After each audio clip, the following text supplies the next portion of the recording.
మీ business ఏదైనా మీ ఊర్లో promotion చేయాలంటే అది సుమన్ టీవీతోనే సాధ్యం. ఇప్పుడే సంప్రదించండి.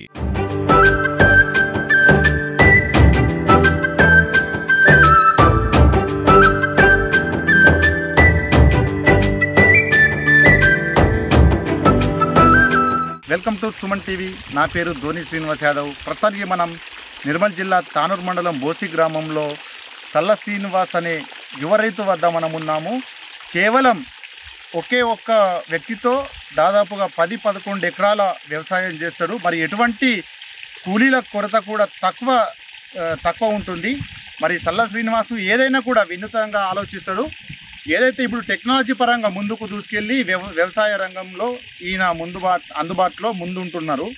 మళ్ళీ ఈ శ్రీనివాసుని చూసి ప్రతి ఒక్క రైతు, యువ రైతులు కానివ్వండి, ఇతర రైతులు కానివ్వండి, చుట్టుపక్కల గ్రామాల రైతులు కూడా ప్రతి ఒక్కరు కూడా శ్రీనివాస్కు వచ్చి సలహాలు కూడా, సూచనలు కూడా అడగడం ఉంటుంది. కాబట్టి మనము ఇప్పుడు శ్రీనివాస్ ద్వారా మనం అడిగి తెలుసుకుందాం మరిన్ని వివరాలు.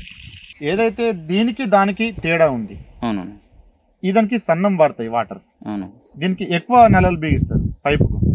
అది ఏదైతే ఆరు బిగించుకుంటారు కదా, రెయిన్ పైపుకు పెట్టే నలలు, ఆ నల ఎన్ని ఒక మినిమం ఒక పైపుకి ఎన్ని ఆరు బిగించుకుంటారు? ఈ చిన్న 3 సార్ల పద్ధతి ఉంది కదా, దీనికి ఒక్కొక్క దానికి ఒకటి వచ్చేటట్టు ఒక్కొక్క 20 ఫీట్ల పైపుకు 6 నలలు పెట్టాను. అది ఇక తక్కువ వాటర్ ఉన్నా మనకి ఎన్ని నలలు అవసరం ఉన్నా నలలు పెట్టుకోవచ్చు. నీళ్ళు తక్కువ ఉన్న వాళ్ళకు అది వర్తిస్తుంది. మనకి ఇది ఎక్కువ నీళ్ళు ఉన్న వాళ్ళకు ఈ సబ్లైన్ పైపు వర్తిస్తుంది. అది కూడా కాస్ట్ కూడా తక్కువనే. అవి కూడా 25 రూపాయల వాచర్ వస్తుంది.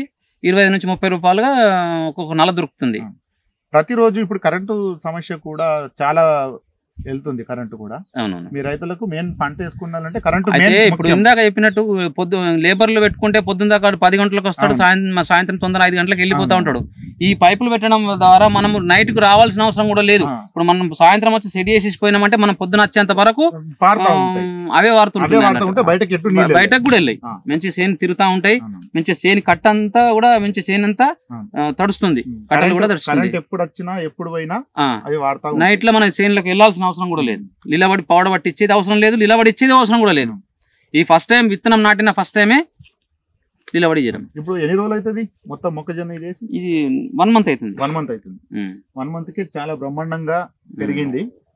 ఈ చెట్టు నీడ ఉందని కొంచెం అక్కడక్కడ చూస్తే బాగుంది. చెట్టు నీడకు తీయండి. ఏదేమైనా కూడా సల్ల సీనుకు రైతులు ఫాలో కావాలి. ఎందుకోసం అంటే మీ విలేజ్ లా చుట్టుపక్కల చూస్తే అందరు కూడా మీరు ఎప్పుడైతే వ్యవసాయం మీద మొగ్గు చూపించిండ్రో అప్పటి నుంచి మీరు కొత్త పద్ధతులకు ఫాలో అవుతున్నారు. మిమ్మల్ని చూసి ఇతర రైతులు కూడా ఫాలో అవుతున్నారు. ఇప్పుడు దాదాపు మీ విలేజ్ లో చూస్తే ఇప్పుడు మొత్తం కూడా ఇదే సిస్టమ్ నడుస్తుంది. అవును, ప్రతి ట్రాక్టర్ కు 5 గిర్రలు 4 గిర్రలు వేస్తా ఉంటారు. మేము ఆల్రెడీ 6 గిర్రలు వేస్తా ఉంటాం. మధ్యలో ఆ బ్లేడ్ ని చేసి 2 భాగాలుగా చేసి ఈ 2 నెలలు. ఒకప్పుడు మీ గ్రామంలో గుంటూరు నుంచి వచ్చేవాళ్ళు. అప్పుడు శ్రీహరి అని గుంటూరు శ్రీహరి కానివ్వండి, ఇంకా ఇతరులు కానివ్వండి, వచ్చి వాళ్ళు వ్యవసాయం ఇక్కడ భూములు పట్టుకొని చేసేవాళ్ళు. అప్పుడు కూడా పత్తిలో పద్ధతి ఏదైతే దగ్గర బోధే ఉందో వాళ్ళే పరిచయం చేసిండు అనుకుంటా. వాళ్ళే పరిచయం. కొంత మనకంటే ముందు వాళ్ళు ఉంటారు.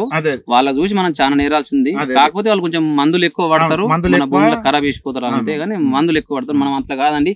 ఈ పద్ధతిలో నీళ్లు తడడం వల్ల ఆ పంట దిగుబడి కూడా మనం ఇదే పద్ధతిలో చేస్తున్నాం, మందులు ఎక్కువ వేయకుండా. ఈ సంవత్సరం కూడా పత్తి తొగరి చాలా దగ్గర పెట్టిండ్రని. అవునండి, పక్కకి ఉంది, కనిపిస్తుంది. చూద్దామా మరి? చూద్దాం. నా పత్తి చేను ఇదేనండి.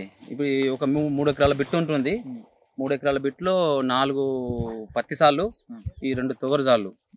ఇది ఎట్లా అంటే ప్రతి సంవత్సరం మక్క వేయడం వల్ల భూమి సారం తగ్గుతుందన్న ఉద్దేశంతో పంట మార్పిడి చేద్దాం. పంట మార్పిడి సోయా అంటే సోయా కూడా కొంచెం ఈ తొగరు సార్లు వేస్తే సోయాలో మిషన్ వేయాలంటే మొత్తం దింగానే అవుతుంది. అది పత్తి సార్లు వేసుకుంటే పత్తి వస్తుంది, ఈ తొగరి వస్తుంది. ఇప్పుడు ఏదైతే అంటే ఎక్కడ చూసినా కూడా 15 సార్లకు ఒక తొగరు సార్లు ఉంటుంది. అటు ఇటు తొగరసాలు ఉండగా మధ్యలో 15 వరుసలు లేకుంటే 12 వరుసలు 10 వరుసలు పత్తి సార్లు ఉంటాయి. మీరు చూస్తే కొత్తగా ఉంది. ఇప్పుడు ఏదైతే మీరు నాటుకున్న పద్ధతి కొత్తగా ఉంది. ఇప్పుడు అటు ఇటు తొగరసాలు వేసిన తర్వాత మధ్యలో కేవలం 4 సార్లు పత్తి సార్లు వేశారు. మరి మీరు ఇంతకుముందు వేసిన పత్తికి దానికి ఏమన్నా దిగుబడి పెరగటము దిగుబడి అయితే పత్తి అంతే ఉంది. చాలా మంది అన్నారు నాకు సాల దగ్గరైనా కాయ మురుగుతుంది అన్నారు, కానీ నాకైతే ఆల్రెడీ ఇప్పటి వరకు నేను ఒకసారి పత్తి ఏరాను. ఎంత వెళ్ళింది? 3 ఎకరాలు పత్తి ఈ పద్ధతిలో 3 ఎకరాలు ఉంది. 3 ఎకరాలు ఉంటే ఎకరాంకు నాకు వచ్చేసి ఫస్ట్ టైం కదా నేను తొందరగా వేసాను కాబట్టి ఎకరాకు 4 కుంటల కొడుకు వచ్చింది. ఎకరాకు 4 కుంటలు వచ్చింది. ఇంకా ఉంది. ఇప్పుడు సీజన్ వచ్చేసి మళ్ళీ నెక్స్ట్ తొగరి.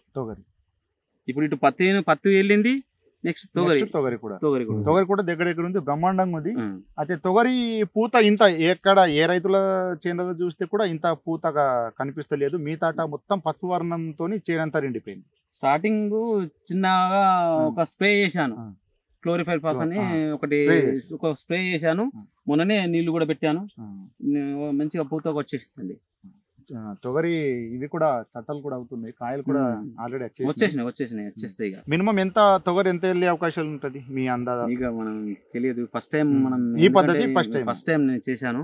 ఇప్పటికైతే పంట ఏపుగానే మంచిగా పెరిగింది, దిగుబడి మంచిగానే వస్తుంది అనుకుంటున్నా. ఖర్చు కూడా ఎక్కువ పెట్టట్లేదు నేను, ఎక్కువ మందులు ఎక్కువ రసాయనాలకు ఎక్కువ పోకుండా మామూలుగానే చేస్తానండి. పేడ ఎక్కువ మీరు ఎండాకాలంలో ఎరువు కొనుక్కొని ఎరువు నింపుతా ఉంటాం. ఎక్కువ రసాయనాలకు తక్కువ మన దగ్గర పోయేది. అందుకే ఇందాక చెప్పాను కదా, మక్కలకు వేరే ఊర్లలో 50 కుంటాలు 40 కుంటాలు తీస్తా ఉంటారు.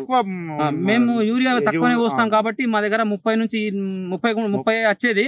ఈ పద్ధతిలో మాకు 30 నుంచి 40 వరకు కూడా ఆవరేజ్ దిగుబడి వస్తుంది. ఎందుకంటే నీటి సమస్య మక్క కావాలనే నీరు. ఇప్పుడు నీరు ఎంత ఉంటే అంత మక్క అందుకే ఈ రసాయనాలకు పోకుండా ఎక్కువగా ఇదవుతుంది. ఇప్పుడు మీరు చూసారు కదా, ఎక్కువ పురుగు కూడా కనిపిస్తుంది, కానీ ఏదో ఆమ్నను ఏదో చిన్నగా బెండ మెతని అని ఒక మందు ఉంటుంది. ఈ చిన్న మందులకే పోతాం, ఎక్కువ కాస్ట్లీ మందులకు పోమన్నట్టు. మరి అడవి పందుల సమస్య ఉంటది.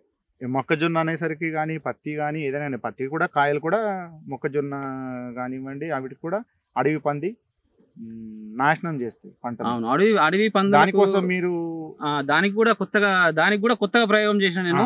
ఇప్పుడు ప్రజెంట్ అందరూ మార్కెట్ లో సోలార్ ప్లేటు బ్యాటరీ ఒక 20,000 రూపాయలు ఖర్చు అవుద్ది.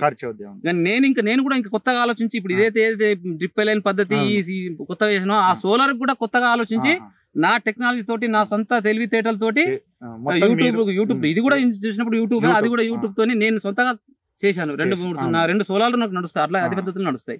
అది కూడా చూద్దాం. ఏదేమైనప్పటికీ కూడా సల్ల శ్రీనివాస్ అంటే కొత్త పద్ధతులు, కొత్త తరానికి కొత్త పద్ధతి. ఏదైతే 5G స్పీడ్ ఎలా అయితే ముందుకు 5G నెట్వర్క్ కానీ 5G ఎట్లయితే పోతుందో అలా మనం ఇప్పుడు ఇట్లా ఈ పైపులు పెట్టేసి చెట్టు కింద కూర్చొని ఆనందంగా యూట్యూబ్ చూడడము, అందులో ఏది కొత్తగా కనిపించింది అంటే దాన్ని ఫాలో కావడము, దాని పద్ధతిలో మనం ఏదునన్నా నీకు సమయం దొరికినప్పుడు ఖచ్చితంగా యూట్యూబ్ లో వ్యవసాయానికి సంబంధించిన ఖచ్చితంగా వీడియోలకు అప్డేట్, మీరు ఏది అప్డేట్ వచ్చినా కూడా మీరు వదలరు. ఒక చిన్న కోరిక ఉంది, మీ సహకరిస్తే నా యూట్యూబ్ కూడా ఒక ఛానల్ పెట్టాలని. ఇప్పుడు మీరు లైవ్ గా చూపిస్తాను, కానీ నేను కూడా ఒక చిన్న లైవ్ పెట్టాలని చిన్న ఆశ. 4 మందికి విషయం తెలిసేస్తుంది, మన అక్కడ నుంచి 4 మందికి తెలుస్తుంది ఆశ. ఏదేమైనప్పటికీ కూడా మీరు చేస్తున్న వ్యవసాయం అయితే బ్రహ్మాండంగా ఉంది. మరి ఆ సోలార్ కూడా మనం చూసే ప్రయత్నం చేద్దాం.